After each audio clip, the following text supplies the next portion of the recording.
Du monde en ligne. Eh ben, bonjour à tous. J'imagine qu'en lançant la table ronde, ça va faire revenir les spectateurs qui se sont un peu égayés comme des moineaux dans la nature. Donc, je suis très heureux pour cette deuxième table ronde consacrée au nouveau récit d'accueillir.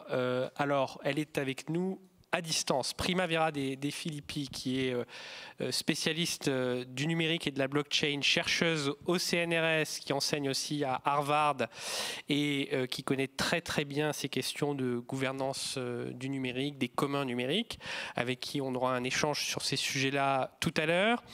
À ma droite, Chloé Ridel, qui est à la fois haut fonctionnaire et qui connaît très bien les questions européennes, à la fois pour avoir travaillé sur ces sujets-là et puis pour avoir écrit aussi beaucoup là-dessus. Et puis Shahin Vallée.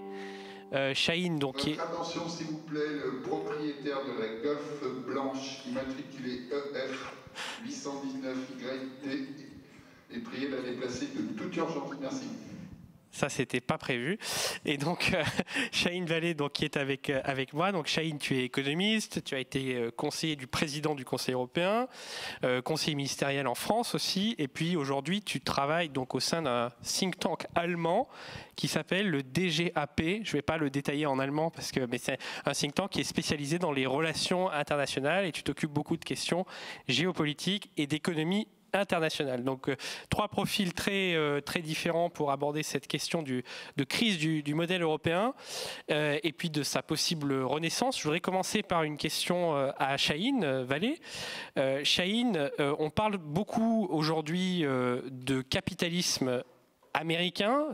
Il est très identifié aux plateformes, aux GAFAM, à ces nouvelles gigafirmes qui aujourd'hui ont un pouvoir économique, un pouvoir de marché, mais aussi un pouvoir politique considérable. On parle de plus en plus de mode de production à la chinoise. Il a été disséqué notamment par Robert Boyer, ce système économique qui repose sur une intrication entre le pouvoir du Parti communiste et puis la libre initiative, en quelque sorte, qui repose beaucoup sur la surveillance, sur l'exploitation de données. Mais quand on parle de capitalisme européen, on met souvent un point d'interrogation, on ne sait pas ce que c'est. Beaucoup de dirigeants d'entreprises, de syndicalistes, etc. européens se plaignent d'ailleurs de subir en quelque sorte les influences respectives des modèles américains ou chinoises. Est-ce que tu partages ce diagnostic ? C'est assez juste de dire qu'il n'y a pas de capitalisme européen au sens où l'entendent les gens qui parlent de capitalisme américain ou de capitalisme chinois. C'est-à-dire qu'il n'y a pas de structure encadrée au niveau européen qui produisent des effets économiques cohérents ou collinéaires avec des effets politiques. Donc ça, c'est assez juste, mais c'est parce qu'il existe toujours des capitalismes nationaux. Soir, dernière information, la Golf blanche EF 819. YT est prié de déplacer son véhicule de toute urgence. Merci. Ok. Espérons. Non.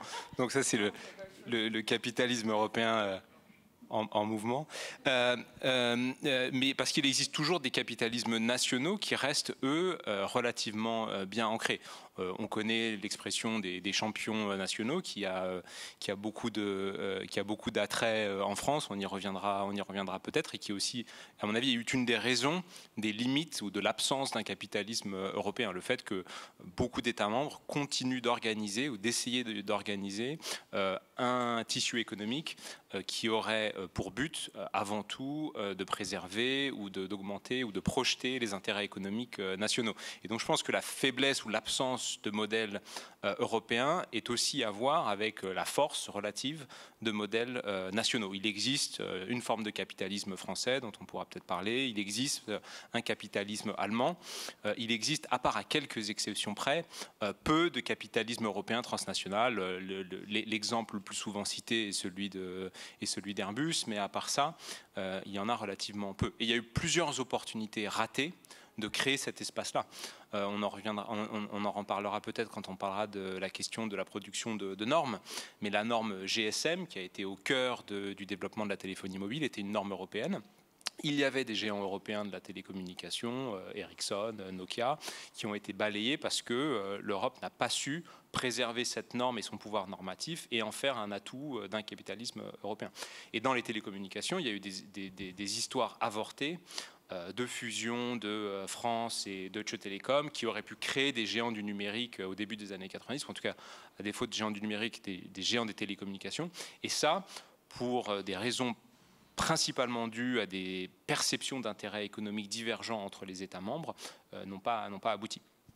Alors justement, puisque tu parles à la fois des normes et de ces opérateurs télécoms qui ont en quelque sorte disparu dans la compétition mondiale, je me tourne vers Primavera parce que toi tu es une spécialiste des nouvelles technologies et de la gouvernance, notamment de la blockchain, mais des nouvelles technologies en général, et c'est un très bon case study justement pour réfléchir sur le modèle européen. Est-ce que l'absence de gouvernance proprement européenne du numérique est liée à l'absence de grands opérateurs comparables aux GAFAM américains ou aux BATX chinois, donc au développement de très grandes entreprises qui ont un grand pouvoir de marché, ou est-ce que c'est un problème plus large et plus structurel d'absence de réflexion politique et normative sur ce que devrait être une gouvernance européenne du numérique?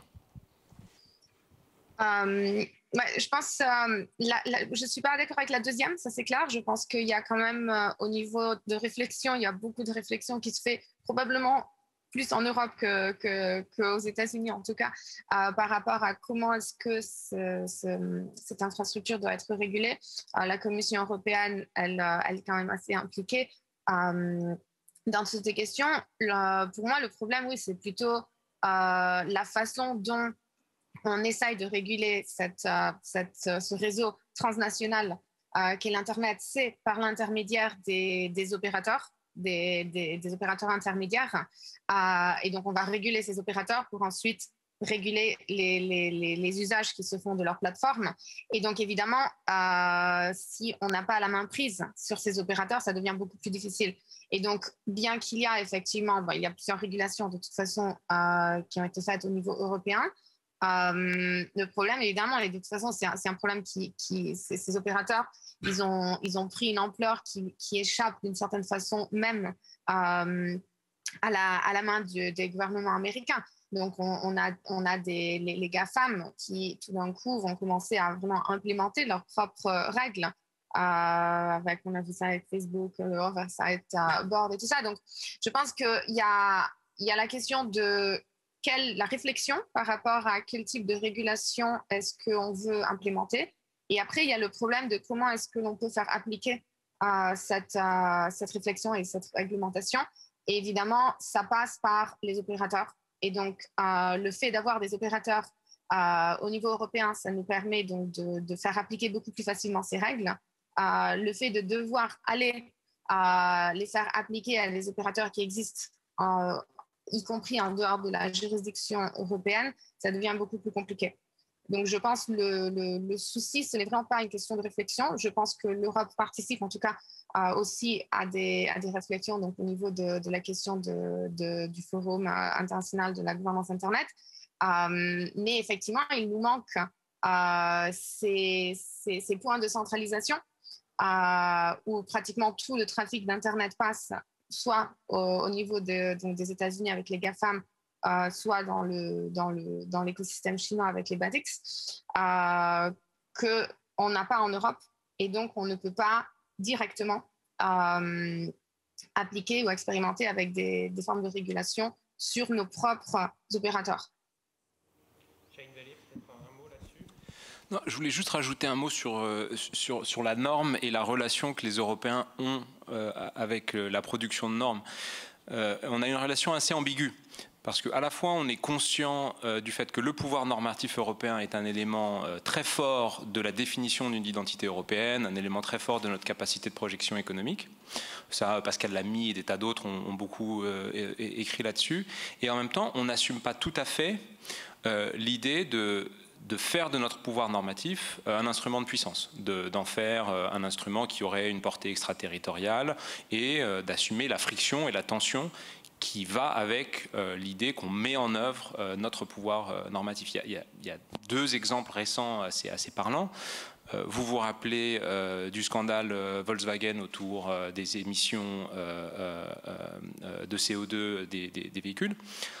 L'Europe était très fière de se présenter comme un modèle mondial en matière de transition écologique, de véhicules propres, etc. Et en réalité, a été incapable de déceler les mécanismes de tromperie que les constructeurs automobiles européens ont mis en œuvre. Et il a fallu un régulateur américain pour, en fait, faire condamner des entreprises européennes à des manquements face à des règles que les Européens eux-mêmes avaient décidées. Un deuxième exemple, pareil, pour revenir, et c'est les propos de Nathalie plutôt sur le leadership européen en matière climatique, qui pourrait être un élément de notre identité, qui me font penser à ça. Sur la question de la finance verte, etc., là aussi, les Européens ont eu 5 ans pendant les années Trump pendant lesquels ces sujets-là étaient des sujets entièrement désertés par l'administration américaine, sur lesquels du coup l'Europe était le seul pouvoir normatif mondial à créer de la norme en matière financière. Et quand on regarde les conclusions du G7 de samedi, donc il y a quelques jours, ce qu'on constate, c'est que pratiquement tout l'effort normatif européen a été passé par pertes et profits à la faveur d'un accord qui, moi, me semble inférieur et qui est surtout d'inspiration britannique, qui, lui, propose la plus grande transparence, mais qui laisse, en gros, au marché et au signal prix le pouvoir de créer l'ajustement en matière climatique. Et donc, je pense que les Européens ont ce rapport ambigu à la norme qu'il faut, à mon avis, sur lequel il faut réfléchir. Et donc je suis d'accord avec ce qui a été dit sur le fait que les Européens réfléchissent beaucoup à la norme, mais à mon avis ne poussent pas la réflexion au bout. Et donc pour mettre en œuvre la norme, il faut accepter de l'imposer parfois aux autres. Et pour pouvoir l'imposer aux autres, il faut accepter que l'enforcement, l'application de la norme, est presque aussi importante que la production de la norme. Alors avant de venir vers Chloé, Primavera, peut-être une réaction sur ce que vient de dire Shahin. Est-ce que tu partages ce sentiment que effectivement les Européens sont très bons pour produire de la norme, mais qu'ils ont beaucoup plus de mal à la fois à la faire appliquer et surtout à la soutenir par un modèle, une autodéfinition en quelque sorte. Est-ce que c'est valable dans le domaine des nouvelles technologies en particulier ? Bah oui, enfin, c'est plus difficile. Après, je ne sais pas si c'est un manque de volonté. Je pense qu'il y a quand même une volonté de faire appliquer ces normes. Je pense qu'avec dans le numérique, on a quand même l'exemple de la RGPD qui, malgré tout, est appliquée des fois de façon un petit peu inutile, mais malgré tout est quand même appliquée.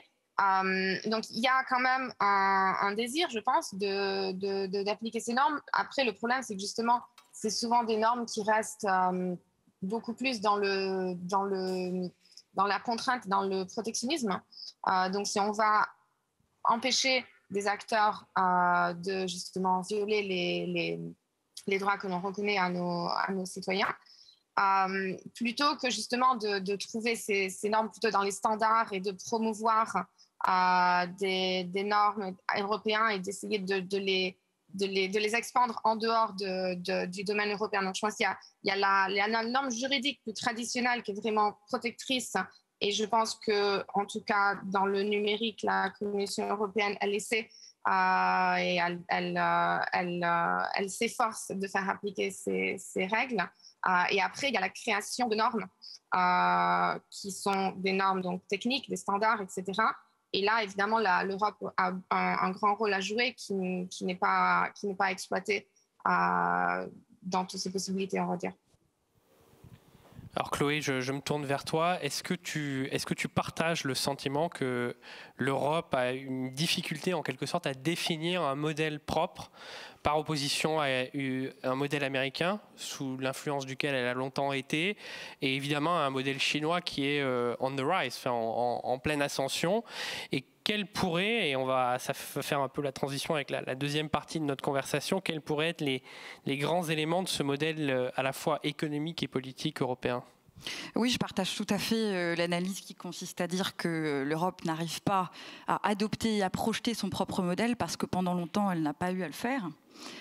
Parce que le modèle de capitalisme qu'elle a adopté après la Seconde Guerre mondiale qui était une hybridation du capitalisme anglo-saxon et du capitalisme rhénan, était véhiculée à l'échelle globale via l'ordre mondial qui est issu de la Seconde Guerre et qui est quand même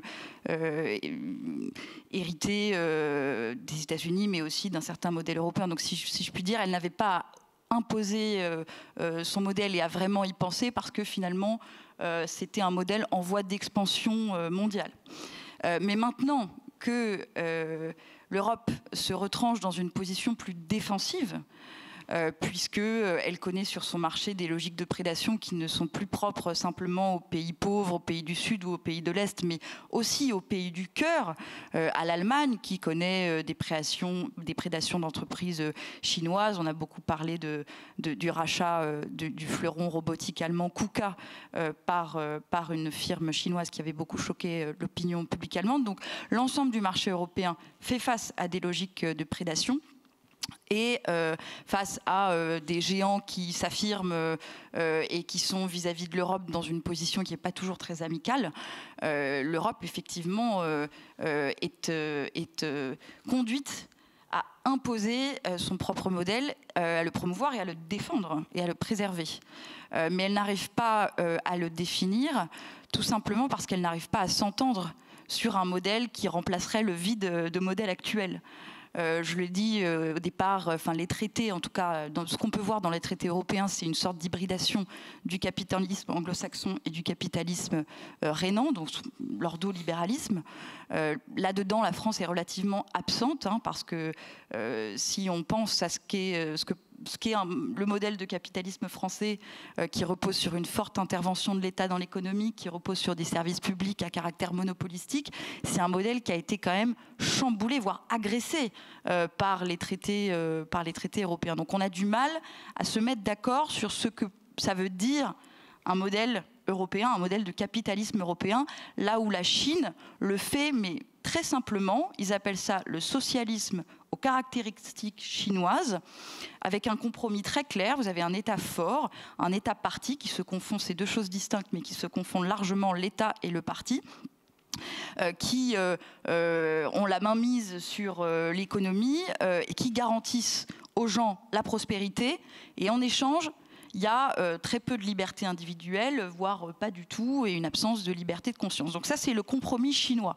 Le compromis américain, ça va être un marché libre, mais des interventions de l'État dans l'économie quand il faut défendre les entreprises américaines, avec un financement d'État des grandes entreprises américaines, une projection extraterritoriale des lois américaines. Bon, donc ça, et pas de protection sociale. Ça, c'est le modèle américain. Que peut être le modèle européen ? Je crois que quand on a essayé depuis un certain nombre d'années maintenant de définir ce que pouvait être un modèle européen, on a beaucoup procédé par l'identité. On s'est posé la question, qu'est-ce que ça veut dire être européen ? C'était des débats très fournis à l'occasion du traité constitutionnel en 2004, où on a débattu autour des racines chrétiennes de l'Europe. Vous aviez aussi le petit livre du grand intellectuel européen George Steiner, qui est sorti en 2005, qui s'appelle Une certaine idée de l'Europe, qui définit des axes qui permettent de définir une identité européenne, mais qui sont des axes super abstraits et complètement impropres à féconder un projet politique. C'était les cafés, la géographie parcourable à pied, la conscience de notre propre contingence, enfin des critères qui ne permettaient pas du tout de féconder un projet politique à l'échelle européenne. Donc je crois qu'il faut revenir à l'histoire. La précédente table ronde, je ne sais plus qui a souligné que l'Europe n'avait pas 70 ans. Effectivement, elle en a bien plus. Et donc il faut voir quels sont les systèmes de valeurs propres à l'Europe et aux Européens. Et en fait, quand on se pose cette question dans une perspective historique, on a des réponses qui arrivent très rapidement. Qu'est-ce qui nous distingue vis-à-vis du reste du monde ? Le libéralisme politique. Ça ne nous distingue pas des États-Unis, mais ça nous distingue de la Chine et des pays arabes, par exemple. L'État social, on en parle peu, mais le Royaume-Uni, qui partage beaucoup de choses avec les États-Unis, bien plus qu'aucun autre pays européen, est fondamentalement européen par son modèle social. Et c'est de ce point de vue absurde que le Brexit se soit fait, notamment sur le fondement du financement de la NHS, le système de santé britannique. Parce que l'État social, c'est une invention européenne, et les États sociaux européens se sont construits à peu près au même moment et dans un dialogue les uns avec les autres. Donc il faut réhabiliter cette idée que l'Europe, c'est une économie sociale de marché.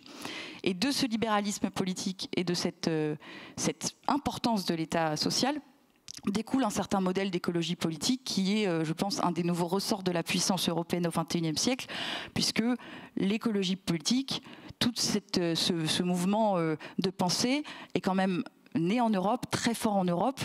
C'est en Europe que nous avons le plus d'organisations climat, d'ONG climatiques. C'est en Europe qu'est née Greta Thunberg aussi, qui inspire maintenant le monde.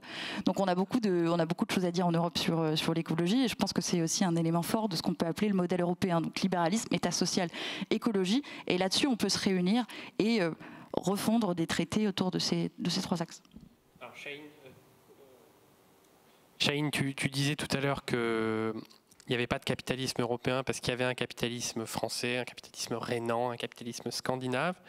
Si on regarde maintenant l'avenir, quels pourraient être les traits saillants ou les traits caractéristiques de ce capitalisme européen? Faut-il encore l'appeler capitalisme d'ailleurs? Est-ce que c'est pas plutôt économie sociale de marché ou économie mixte? Voilà, comment est-ce que tu définirais ce nouveau capitalisme européen? Et puis ensuite, je poserai la même question à Primavera, mais plutôt sur l'aspect de la gouvernance. C'est pas évident parce qu'on est en train de vivre un moment de renouveau assez profond, intellectuel et politique. Ce que Chloé disait sur, au fond, le consensus transatlantique sur le modèle économique est assez juste, et ce consensus transatlantique, il a été ancré dans les institutions de Bretton Woods, et donc du coup, en Europe, on a pu vivre avec l'idée qu'on n'avait pas tellement à se poser de questions sur le modèle économique. Il y a eu un papier assez intéressant après la crise de 2008. Vous connaissez l'idée du consensus de Washington. Donc en gros, je caricature un peu, mais c'est le consensus néolibéral qui a été imposé et propagé par les institutions de Bretton Woods, et notamment le FMI et la Banque mondiale.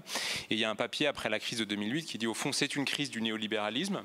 Et paradoxalement, alors que les États-Unis font un peu une analyse plutôt autocritique de l'impact du néolibéralisme sur l'économie et sur la politique américaine, les Européens s'en abstiennent.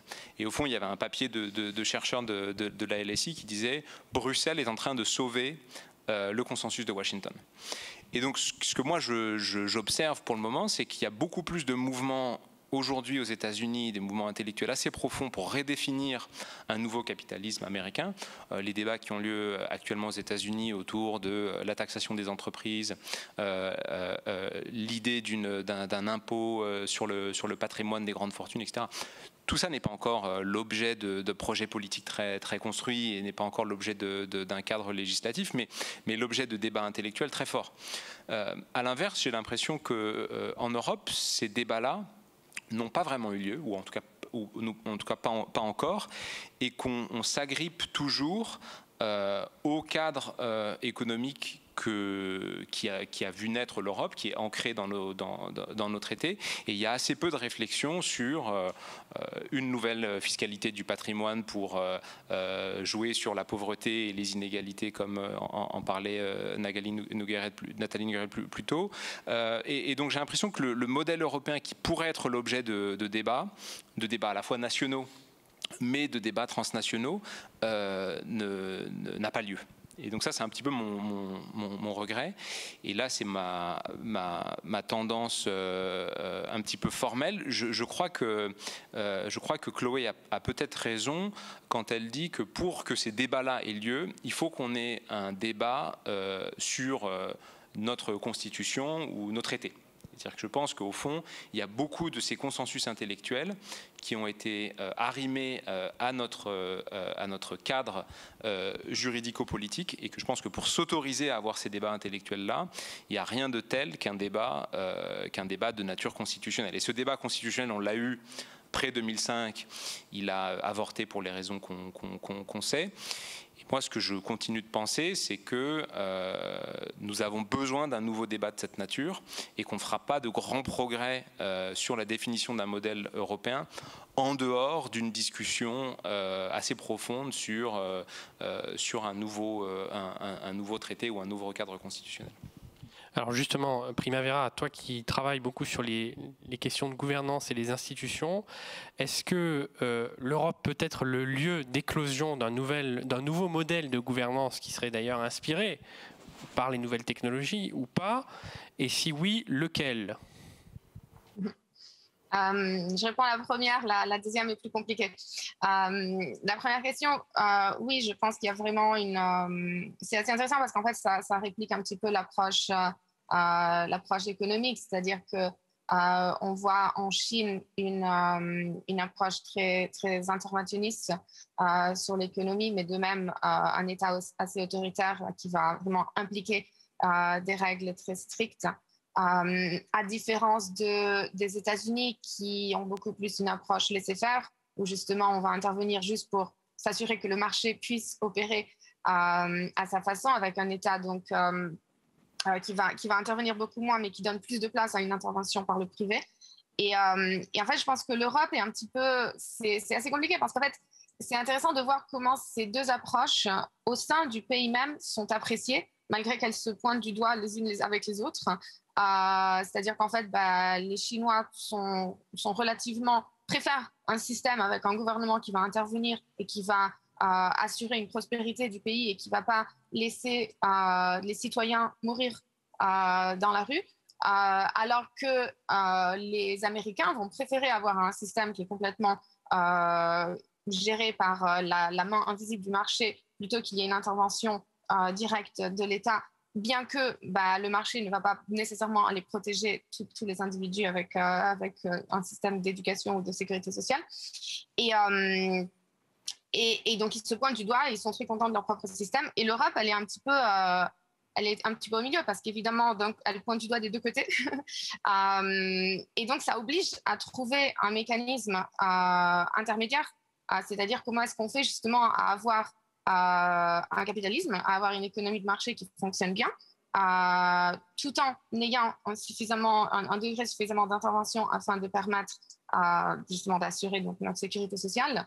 Et je pense qu'en fait, l'intérêt, donc l'avantage de l'Europe, c'est que malgré tout, ça reste un système encore fragmenté. Il reste une forte identité, une forte puissance nationale qui peut justement qui peut s'intégrer, qui peut s'interconnecter. Et pour moi, le modèle européen, c'est justement celui d'aller identifier non pas comment est-ce qu'on peut renforcer l'Europe à la modalité d'un État fédéral, etc., mais plutôt comment est-ce qu'on va décentraliser et comment est-ce que l'Europe peut devenir cette plateforme qui va soutenir et qui va intégrer et qui va reconnaître les interdépendances existantes, aussi bien d'un point de vue économique, d'un point de vue social ou politique. Et pour moi, s'il y a une innovation au niveau de gouvernance qui peut provenir de l'Europe et idéalement qui pourrait inspirer d'autres pays dans le monde, c'est ça, c'est comment est-ce qu'on crée un gouvernement qui soutient et qui aide des acteurs existants à s'interconnecter, à se soutenir et à s'émanciper si possible, sans justement imposer trop de restrictions ou une intervention trop forte qui va justement limiter l'autonomie des pays membres, mais aussi qui ne va pas laisser la libre main au marché et qui arrive à s'en occuper, tant mieux, et les autres, tant pis. Donc pour moi, il y a vraiment je trouve que ce n'est pas un compromis, justement. La question, ce n'est pas où est-ce qu'on se situe entre l'intervention et le laisser-faire, mais c'est plutôt comment est-ce qu'on sort de ce compromis et comment est-ce qu'avec une optique d'interdépendance, est-ce qu'on arrive à construire un système qui est beaucoup plus résilient, qui est beaucoup plus fort et qui va sublimer l'autonomie des pays membres plutôt que justement les suffoquer. Mais ça, c'est très intéressant ce que tu dis, mais ce n'est pas possible dans le cadre institutionnel européen actuel. Parce qu'aujourd'hui, on a un peu le pire des deux systèmes. C'est-à-dire qu'on a à la fois le sentiment d'une bureaucratie bruxelloise étouffante, en même temps une vraie impuissance politique, parce que le dernier mot revient beaucoup aux États-nations. Donc comment est-ce que, évidemment, je te demande pas de nous inventer une constitution en direct, mais comment est-ce qu'on pourrait un peu opérationnaliser opérationnaliser ce que tu dis, enfin, cette idée d'une Europe plateforme très décentralisée qui justement se joue de sa fragmentation, mais pour en faire une force, si j'ai bien compris ce que tu explicitais. Oui, absolument. Donc il y a la question... La question politique qui est assez compliquée. Le gros problème, je pense, aujourd'hui, c'est qu'en fait, c'est difficile d'expérimenter parce qu'en fait, ça fait peur d'expérimenter parce qu'on ne sait jamais ce que les États membres ils ne vont pas aimer notre expérimentation. Et je pense qu'il y a, pour moi en tout cas, et évidemment, c'est mon biais personnel, est-ce que les innovations technologiques peuvent créer des innovations politiques. Et je pense qu'il y a pas mal de travail à faire justement de profiter de ces nouvelles technologies et de ne pas les utiliser justement au modèle américain avec le capitalisme de la surveillance ou au modèle chinois avec encore pire avec le système de crédit social, etc. Mais plutôt comment est-ce qu'on utilise des nouvelles technologies au service de la démocratie, au service de nos institutions. Et notamment, et bon, évidemment, je suis obligée d'en parler parce que c'est mon obsession, mais donc des approches, et l'Europe s'y intéresse énormément, donc des questions de est-ce qu'on peut créer des infrastructures qui permettent de partager des informations, qui permettent de coordonner certaines activités entre les États membres sans avoir besoin justement de créer une autorité comment on ça, pas rempli, une autorité supranationale qui va intégrer, qui va récupérer certains pouvoirs pour permettre une coordination. Donc pour moi, le défi aujourd'hui, c'est d'essayer de comprendre comment cette coordination peut être faite, comment cette intégration et cette coopération peut être faite sans avoir besoin justement de renforcer cette structure d'un point de vue politique, mais au contraire de montrer qu'il y a des bénéfices évident en fait à la coopération entre les États et à l'interconnexion et à l'interdépendance et à les inviter à faire ça en sachant que le fait de participer à cette infrastructure partagée ne vont pas réduire leur pouvoir politique, mais ils vont juste bénéficier de cette interconnexion. Alors ça, c'est une idée extrêmement intéressante parce que l'idée, ce serait de renforcer l'Europe justement en jouant sur sa décentralisation par des infrastructures de coopération et d'interdépendance entre les États membres. Donc dans les purs, on arriverait presque à un système où la Commission européenne ou les institutions supranationales n'existent plus et où tout se joue de manière décentralisée à l'intérieur des États membres et entre eux, bien sûr. Chahine, qu'est-ce que ça t'inspire, cette réflexion ? Je trouve ça fascinant intellectuellement, mais moi aussi j'ai du mal à voir comment on l'opérationnalise.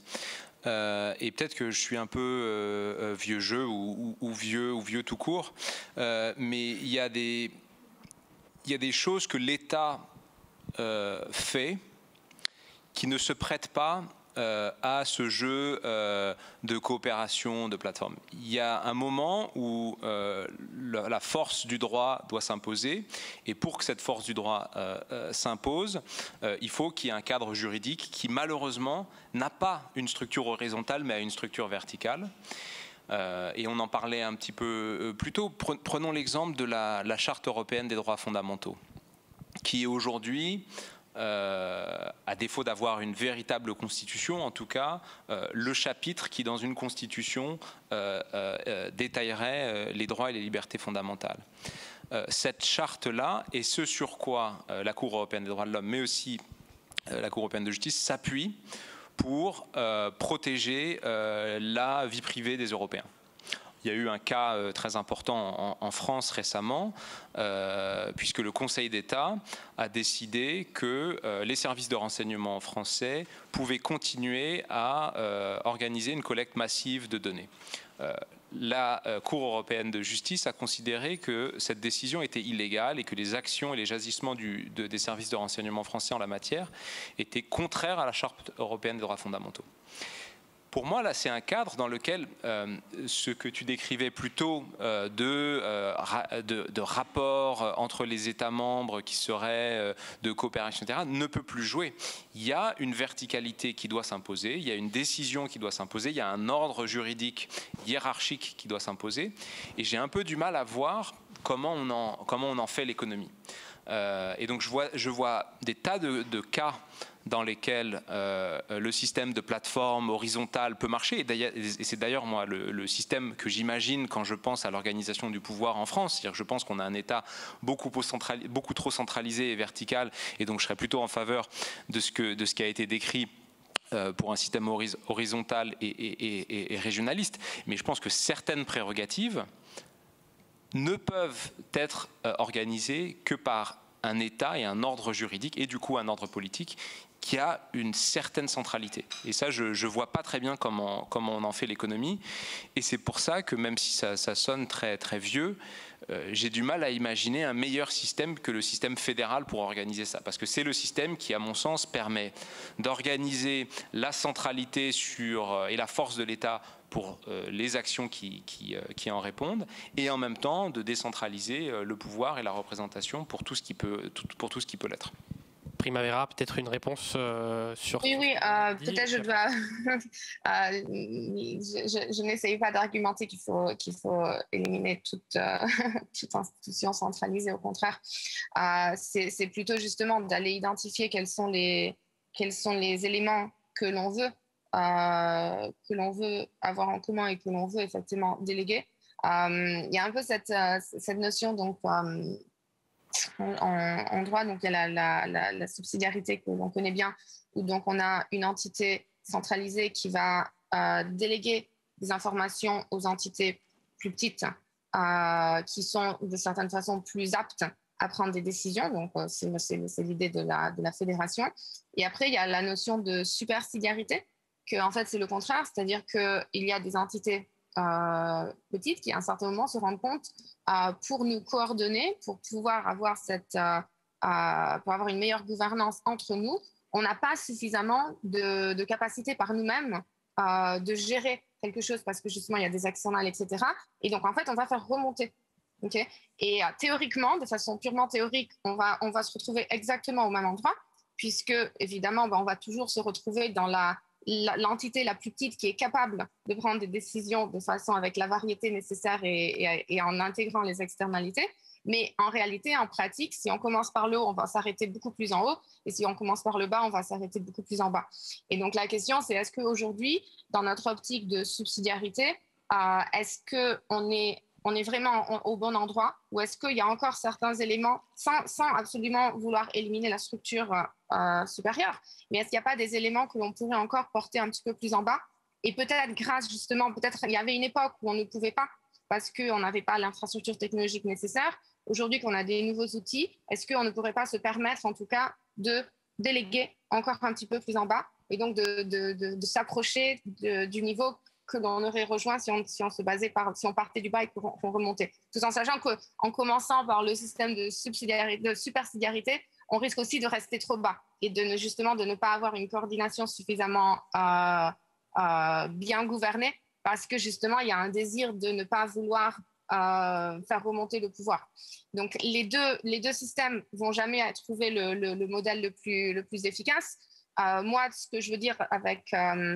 ma proposition ici, c'est plutôt, j'ai l'impression qu'en fait, si on cherche un modèle que l'Europe pourrait être un modèle inspirant aussi pour le reste du monde, c'est-à-dire que nous vivons dans un monde interconnecté et interdépendant, est-ce qu'on veut avoir cette vision, donc justement d'un gouvernement global qui va coordonner le tout, qui sera très, très, très efficace et optimisé, mais évidemment avec les problèmes de gouvernance qui vont avec une centralisation excessive, ou est-ce qu'on veut un système complètement fragmenté, complètement déconnecté, où justement on va commencer à créer des frontières, etc., parce qu'on a peur, parce qu'on veut pas, on veut rester indépendant, et c'est tout aussi négatif. Et la question, c'est au contraire, comment est-ce qu'on maximise cette intégration?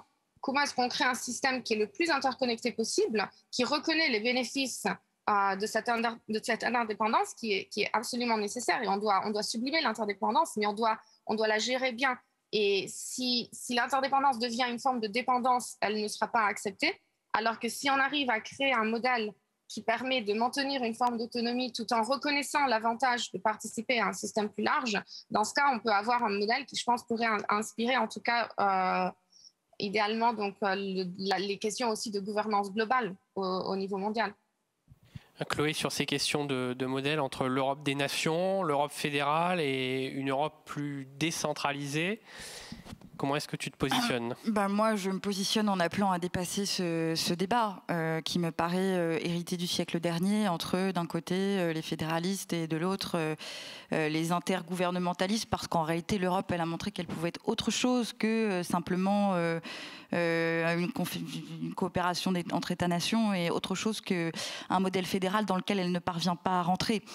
Donc je pense qu'il faut penser l'Europe dans son originalité profonde, qui est un ensemble politique qui fait coopérer des nations. Je comprends l'attrait du modèle fédéral, et c'est vrai qu'il y a des États fédéraux binationaux, l'État fédéral belge, l'État fédéral canadien par exemple, et il y a beaucoup de modèles fédéraux à travers le monde, et je vois l'attrait que ça a pour faire respecter une discipline commune. Néanmoins, un modèle fédéral, ça implique toujours une verticalité dans le fait que la constitution fédérale doit être supérieure dans l'échelle des normes aux constitutions des États fédérés. Et ça, en Europe, ça ne me paraît pas acceptable parce que, et on le voit bien avec la jurisprudence fréquente de la Cour de Karlsruhe en Allemagne, on n'est pas prêt à accepter que les constitutions nationales, même si en jurisprudence c'est considéré comme étant le cas, à ce que les constitutions nationales ne soient pas souveraines en dernier ressort. Donc il faut inventer un modèle propre à l'Europe et qui traduise son originalité profonde, et je crois que ça doit faire partie intégrante du nouveau récit européen, de cette nouvelle idée de l'Europe que nous devons inventer. Quand on repart aux origines de la construction européenne, donc juste après la Seconde Guerre mondiale, on a une idée européenne, qui est celle de Jean Monnet, qui repose sur trois choses. La première chose, c'est un récit, une raison d'être. Donc c'était à l'époque la paix, la prospérité. Elle reposait aussi sur une perspective, celle d'une Union européenne fédérale, et enfin sur une méthode, celle de l'intégration progressive des administrations et des marchés. Cette nouvelle idée européenne, elle est aujourd'hui morte, puisqu'il n'en reste pas grand-chose de ces trois composantes. La paix entre la France et l'Allemagne, bien sûr, est acquise, mais la prospérité s'est un peu éloignée. La perspective fédérale, elle est dans la panade. Et la méthode d'intégration progressive des administrations et des marchés, quand il n'y a plus de raison d'être, elle tombe d'elle-même. Donc cette idée-là, il faut la remplacer. Et si on reprend ces trois piliers-là, effectivement, il faudra proposer une raison d'être qui peut être la préservation d'un modèle européen, la définition et la préservation d'un modèle européen, basé sur trois composantes que j'ai proposées plus tôt. Deuxièmement, une perspective, donc celle d'une Europe réellement politique, avec une nouvelle organisation, un nouveau marché. Et troisièmement, une méthode. Et là, ça nous amène à réfléchir sur ce qui pourrait nous faire basculer dans cette nouvelle idée de l'Europe, cette nouvelle ère, et dans l'Europe du XXIe siècle, je pense. Et là, ce point de bascule, qui avait été la création de la communauté européenne du charbon et de l'acier en 1950, il faut qu'on réfléchisse au même type d'instrument de bascule, parce que la CECA, elle avait symbolisé l'idée européenne de monnaie tout entière. C'était, on prenait des ressources de guerre pour faire la paix, on créait une organisation de nature fédérale, parce que la CECA fonctionnait de façon fédérale, etc. Et ça symbolisait une intégration progressive, etc. Donc il faut qu'on réfléchisse sur qu'est-ce qu'on peut faire comme initiative politique très forte qui puisse nous faire basculer et qui symbolise cette nouvelle idée européenne à laquelle nous aspirons. Shahin Vallée, alors quelle pourrait être une telle initiative ou un tel saut qualitatif ? J'ai pas de réponse à ça, mais je pense que dans ce que vient de dire Chloé, alors là où je partage l'opinion de Chloé, c'est que nous ne sommes pas, force est de constater, une fédération aujourd'hui, et peut-être que vouloir imposer un modèle fédéral aujourd'hui, c'est vouloir imposer un modèle pour lequel nos institutions ne sont pas préparées. Cependant, le modèle fédéral avait, et à mon sens continue d'avoir une vertu, c'était de définir un horizon, de définir une aspiration.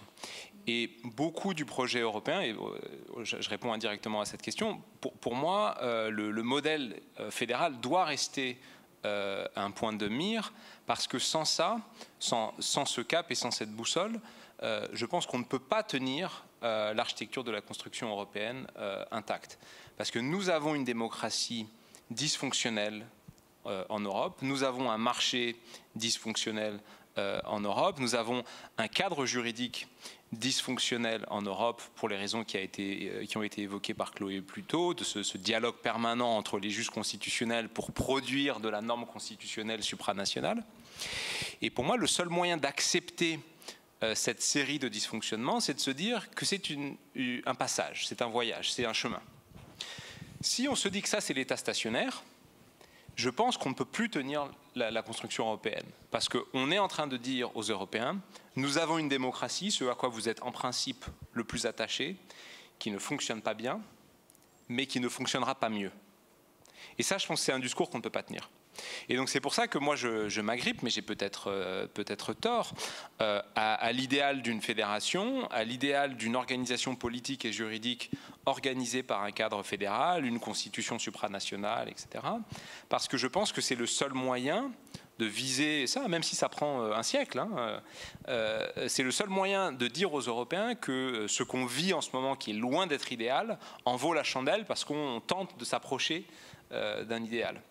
Si on abandonne ça et qu'on propose rien d'autre, parce que moi j'ai rien de mieux à proposer, et dans ce qui a été dit aujourd'hui, j'ai pas entendu, en tout cas, de solution à la fois intellectuellement satisfaisante, mais surtout que je sais mettre dans des termes opérationnels. Si on dit ça aux Européens, je pense qu'on va produire un grand rejet. On va leur dire, écoutez, nous n'avons ni d'horizon et ni de projet quotidien à vendre. Et donc c'est ça, je pense, le grand danger de la critique que j'entends et qui est pas infondée du fédéralisme, c'est que, à mon sens, elle ne propose pas d'alternative. Ou alors, il faut assumer et dire, si nous n'allons pas vers une Europe fédérale, acceptons de reprendre nos billets. Acceptons que le marché intégré que nous avons construit ne peut fonctionner qu'avec une Europe fédérale. Acceptons de dire que la monnaie unique que nous avons construite, en réalité, ne peut fonctionner qu'avec les infrastructures d'un État, l'ordre juridique et politique qui va avec, etc. Et dans ce cas-là, tirons-en les conclusions. Et donc, pour moi, les gens qui disent, et on a ce débat-là avec Chloé fréquemment, qui disent « nous n'aurons jamais d'Europe fédérale », doivent assumer de dire, dans ce cas-là, nous ne devons pas avoir le marché unique que nous avons aujourd'hui, nous ne devons pas avoir la monnaie unique que nous avons aujourd'hui. Puisque ce sont des moignons d'État fédéral. La Banque Centrale Européenne, c'est un morceau d'État fédéral, et Dieu sait si le fait de battre monnaie est un privilège de l'État, historiquement même de la royauté. Primavera, comment est-ce que tu te situes dans cette... Alors Chahine met une alternative presque infranchissable, irréversible, entre d'un côté le modèle des États-nations et de l'autre le modèle de l'État fédéral. Une alternative qui d'ailleurs reste dans les deux cas dépendante de cette verticalité étatique, puisqu'en fait l'État fédéral, c'est la reconduction de la logique de l'État à un niveau supranational. Est-ce que tu penses que cette alternative par rapport à ce que tu as essayé d'articuler de manière théorique est infranchissable? Et si elle ne l'est pas, comment embarquer les Européens dans le voyage vers autre chose? Parce qu'effectivement, une chose, les systèmes et les gouvernances, autre chose, leur opérationnalisation et surtout la dimension culturelle presque vers quoi on peut aller. Ouais, c'est. Je sais pas si j'ai une réponse définitive. Je pense qu'en fait, c'est pas nécessairement. Pour moi, c'est pas une question de. Je pense qu'on peut créer un système fédéral très bien construit qui fonctionnerait peut-être mieux que le système actuel. De même qu'on pourrait créer un système fédéral qui fonctionne pire. Et pour moi, la question, c'est qu'est-ce que c'est qui ne fonctionne pas aujourd'hui? Est-ce qu'il n'y a pas des contingences et des éléments externes à gérer qui en fait sont d'une certaine façon indépendants de est-ce qu'on reste sous une forme d'Europe non fédérale basée sur des traités plutôt qu'un gouvernement centralisé ou fédéral.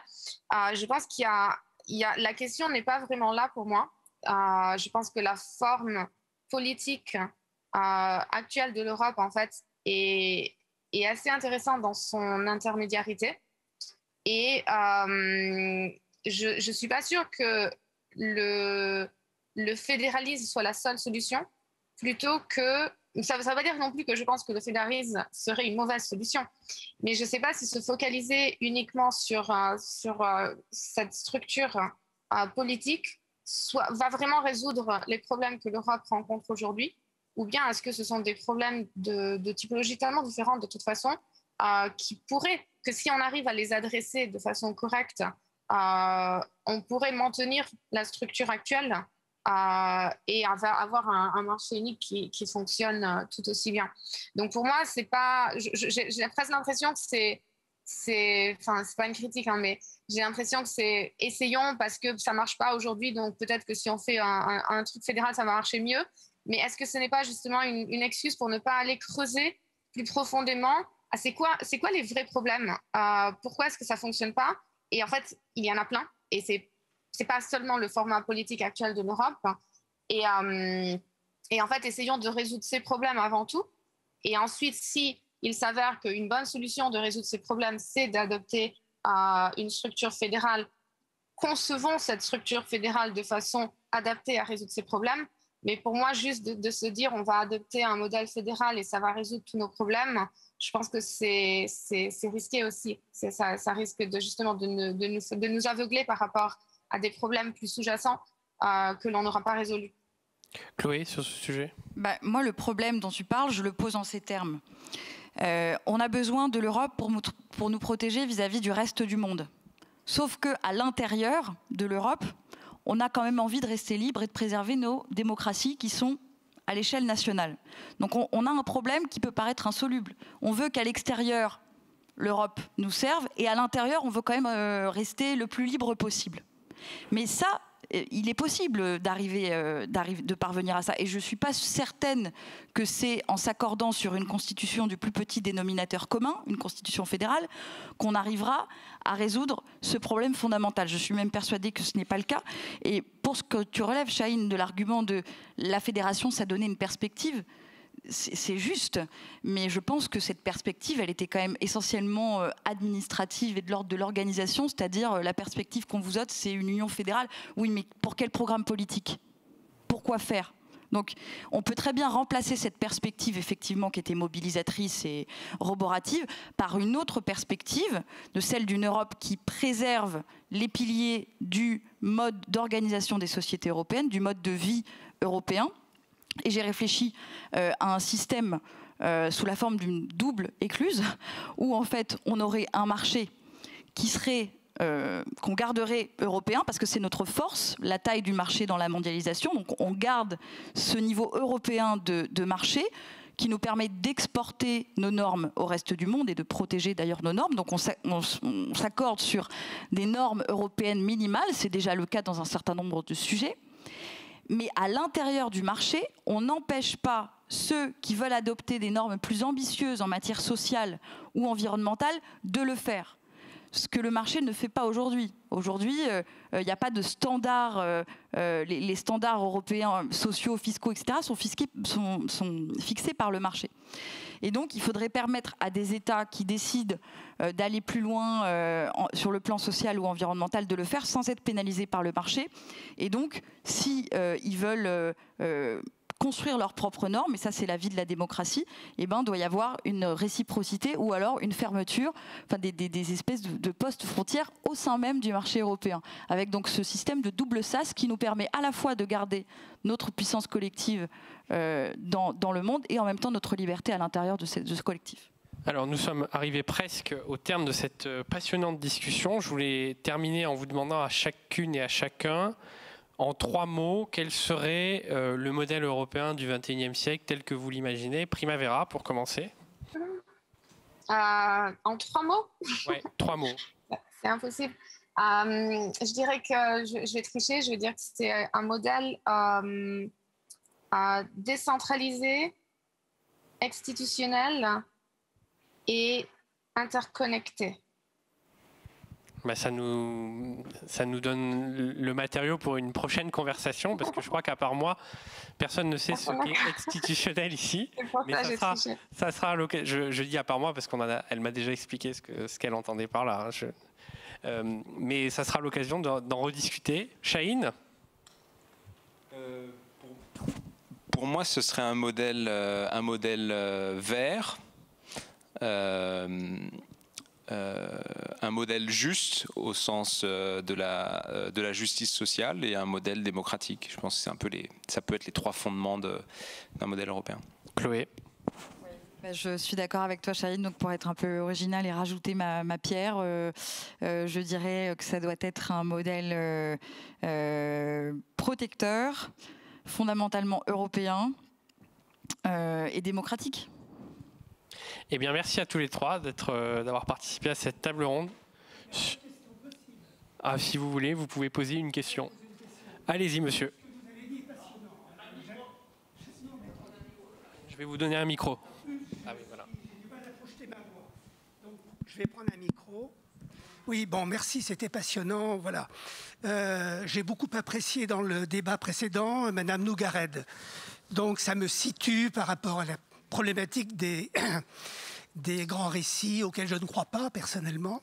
Ceci étant dit, je suis étonné que vous n'ayez pas parlé, compte tenu de l'histoire de l'Europe, qui est une histoire, à mon avis, fondamentalement motivée par le monde, par l'ouverture au monde, par ce qu'on appelait le cosmopolitisme au XVIIIe siècle. Je ne comprends pas que vous ne preniez pas cet aspect-là comme un paramètre fondamental de l'Europe. La Chine tient en grande partie du fait de son... Alors, je ne sais pas si c'est un grand discours, mais du fait d'un... Je ne dirais pas d'un nationalisme, c'est beaucoup trop restrictif, mais d'une vision extrêmement autocentrée. La Chine, du fait de ses origines culturelles, considère qu'elle est le centre du monde. Bon. Et le reste du monde, eh bien, c'est quelque chose qui, par cercle concentrique, va peut-être s'intégrer. Mais ce n'est pas du cosmopolitisme. Le cosmopolitisme, c'est effectivement l'acceptation, la fragmentation du monde et le pari que cette fragmentation, tout en restant fragmentation, puisse dialoguer, puisse discuter. Bon. Les États-Unis, c'est encore autre chose. Bref, le modèle européen étant cosmopolite, pourquoi ne pas intégrer cela dans vos projets? Je veux dire, l'Europe ne pourra pas se faire si l'Europe n'assume pas le fait d'agir pour le monde, pour elle-même. D'accord, c'est bien gentil de dire il faut se protéger, les Européens ont besoin de se protéger. C'est un discours, à mon avis, beaucoup trop conservateur. Il faut que les Européens, ils l'ont toujours fait dans leur histoire, même si ça leur fait peur, se posent la question de l'ouverture et de la projection internationale. Enfin, plus qu'internationale, mondiale. Merci, monsieur. Est-ce que quelqu'un veut répondre à cette question? Oui. Non, vous avez raison, c'est une question fascinante dont on n'a pas parlé, mais qui était plus, à mon avis, le propos du premier panel que celui-ci. Moi, j'ai plusieurs explications qui ne sont peut-être pas les bonnes, hein, mais je pense qu'on a un problème avec notre relation au reste du monde, parce que les moments marquants des relations de l'Europe au reste du monde sont des moments violents. Les croisades, l'impérialisme et l'esclavagisme, la colonisation. Et vous avez raison de dire que on a fait de ces moments-là des moments qui étaient habités d'une idée autre que la violence et l'expropriation des corps. Et on a fait aussi de ces moments-là des moments de projection de valeurs, d'universalisme, etc.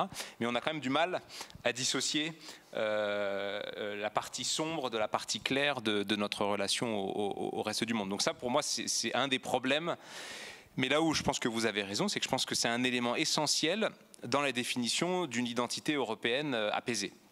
Et je pense que tout le malaise identitaire européen dont on a un petit peu parlé dans la session précédente est dû au fait qu'on est un peu incapable de digérer cette histoire complexe que nous avons avec le reste du monde et du coup de produire une identité européenne qui soit en paix à la fois avec le reste du monde et qui soit en paix avec les héritiers, dont je fais partie, des relations que nous avons entretenues avec le reste du monde.